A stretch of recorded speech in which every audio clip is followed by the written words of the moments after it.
सारा Mixed by Sabera Hills. Holi हो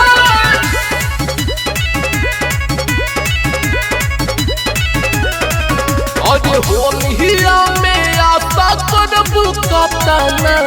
ए भौजी भैया बारे पटना अरे होलिया में रहबू अकेले कतना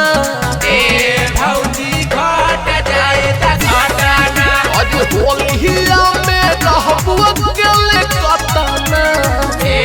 भौजी भैया बारे पटना अरे फगुआ में रहबू अकेले कतना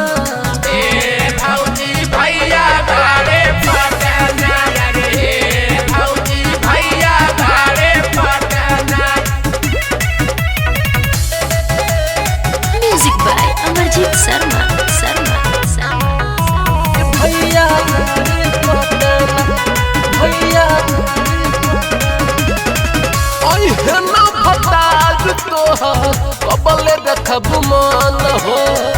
कोई दाना दान नहीं जहाँ बनिया के धान हो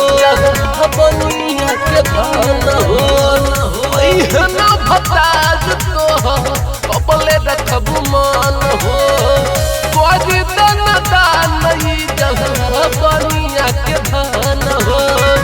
और चोलिया के करी है पोतना ए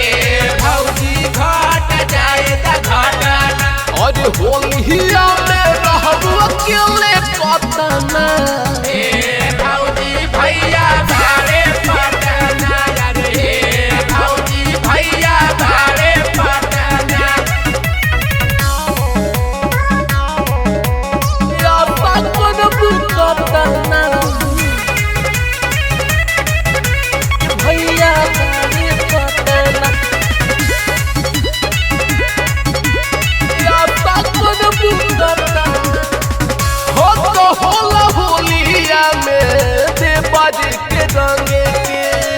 लाह लाह रंगब भौजी छोड़ी उहे अंगे के छोड़ी उहे अंगे के हो तो होला होलिया में देवर के रंगे के लाह लाह रंगब भौजी छोड़ी उहे अंगे के अरे आज तानी साला के टटना ए भौजी घट जाए त घटना अरे होलिया में रहबू अकेले कतना ए भौजी भैया बारे पटना ए भौजी भैया बारे Patna Sabera Films Recording Studio, Sahapur Chowk, Dewan Bigha.